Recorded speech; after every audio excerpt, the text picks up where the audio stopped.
ilimi don 'yan maza da 'yan mata. Muna roƙonku don Allah idan kai sabo ne a wannan tasha, muna roƙonka ko ku danna subscribe a wannan tasha mai albarka. Sannan ku danna alamar ƙararrawar sanarwa domin mu sanar da ku da zarar mun ɗora sabon bidiyo. Ilimi don 'yan maza da 'yan mata.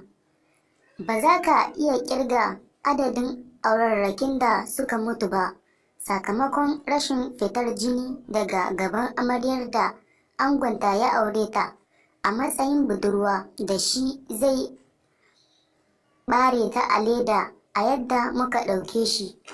Sai ango ya ga amaryar kaca-kaca cikin jini a daren su na farko, shi ne zai tabbatar masa da cewa amaryar tasa bata taɓa sanin ɗa namiji ba. Ita kanta amaryar cike take da fargaba na angonta zai tono jini ko kuma a'a, ko da kuwa ta san bata taɓa aikata lalata ba da wani ɗa namiji ba kafin aure. Ba sabon labari ba ne a wasu zamaninnika da suka gabata cewar har jefa amaryar ake yi da zarar mijinta ya yi saduwar farko da ita kuma jini bai fita ba a gabanta. Har farin kyalle ake shimfiɗawa a kan abin kwanciyar amarya da ango a daren su na farko don a tabbatar da zubar jini daga gaban amaryar, kuma cikin alfahari za a yi ta yawo da kyallen ana nuna ma manya cewa fa wance bata taɓa zub da mutuncinta ba kafin ta yi aure. Wannan ɗabi'a ta fitar da jini daga farjin mace a jima'inta na farko ba mu kaɗai ke da ita ba. Mutanen Pakistan, India, Bangladesh, Afghanistan da sauran ƙasashe na da irin wannan tunani na cewa dole sai jini ya fita daga gaban mace a jima'inta na farko. Kuma idan har ta sadu da namiji a matsayin saduwar farko kuma bai ga jini ba, to lallai ta taɓa saduwa da wani kafin shi, kuma a wancan saduwar tata jini ya fita. Wannan batu namu ya zo ne da nufin ƙaryata wancan tunani da ke cewa wajibi ne macen da bata taɓa saduwa da namiji ba ta fitar da jini ta gabanta a yayin saduwarta da namiji a karo na farko. Wannan ko kusa ko alama ba gaskiya ba ne. Batun shine ba kowace mace ke fitar da jini a lokacin da namiji ya kawar mata da budurcinta ba. Wasu na fitarwa, wasu kuma ba sa fitarwa, kuma hakan ba yana nufin lalle ba wankakkun 'yan mata ba ne don ba su fitar ba. Domin fahimtar dalilin da ya sanya wasu mata ke fitar da jini wasu kuma akasin haka a jima'insu na fari, ya kamata mu fahimci cewa akwai wata fata ko tantani mara ƙwari da ke rufe farjin mace tun daga haihuwarta. Fatar ba wai tana rufe kaftanin farjin mace ba ne. Wani abu da ya kamata mu ƙara fahimta a nan shine ba dukkanin mace bace ke da wannan tantani na budurci a lullube a gaban farjinta. A yayin da kamar yadda hoto na sama ya gwada, wasu mata ke ɗauke da fatar a lullube da gabansu, wasu 'yar kaɗan ce, wasu rabin farjinsu, wasu kaso 2/3 da dai sauransu. A saboda haka mace mai tunanin budurci mai kauri wanda ya lullube gabanta gaba ɗaya dole za ta fitar da jini a yayin jima'inta na farko, sakamakon sai namiji ya fasa wannan tantani kafin ya samu shiga.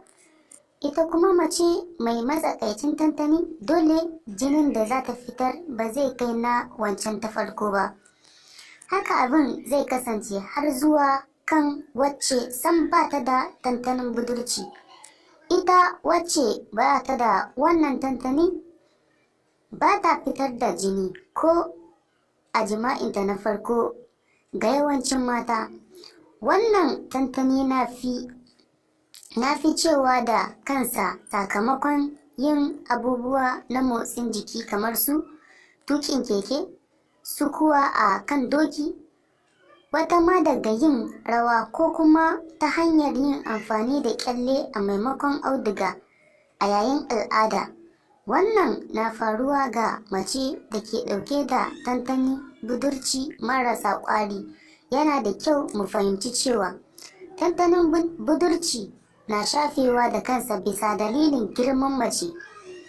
A nan muna nufin mace mai ƙarancin shekaru kamar shekaru 16 ko ƙasa da haka na da yiwuwar fitar da jini a jima'i na farko, sama da 'yar shekaru 25 zuwa sama.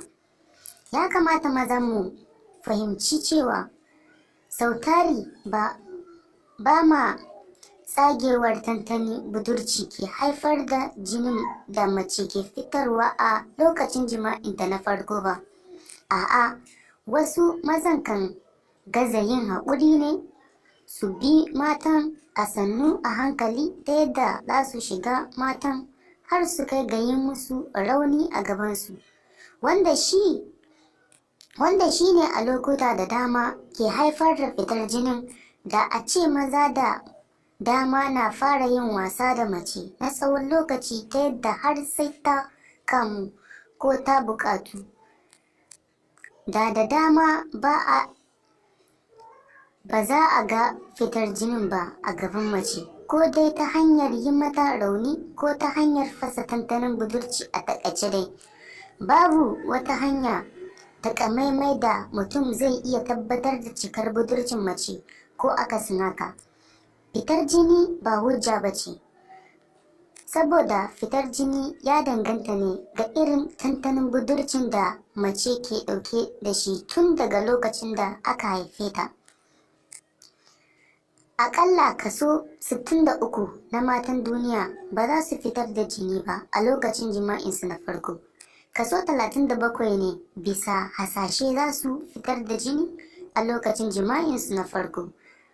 Bisa bincike mai inganci da aka wallafa a wata mujallar lafiya ta ƙasar Ingila, samun ilimin budurci na da matuƙar amfani ga maza da mata, musamman ma maza. An zargi mata, an wulaƙanta su, an ci zarafinsu, aurensu ya mutu. A shekaru da dama da suka gabata ma an jefe mata kawai don ba su fitar da jini ba a lokacin jima'insu na farko. Wannan ilimi ko shakka babu zai taimaka wajen kare mutunci da muhibbar mata tare da fitar da su daga zargin mazajen aurensu. Iyaye da danginsu mu kiyaye, ba duk wacce bata fitar da jini a daren farkonta bace wacce ba ta da budurci. Don Allah a yada don al'umma ta amfana. Sannan daga ƙarshe muna roƙonku ga duk wanda bai yi subscribe ba ya danna subscribe, sannan ku danna alamar ƙararrawar sanarwa ta yadda za mu sanar da ku da zarar mun ɗora sababbin bidiyo. Mun gode.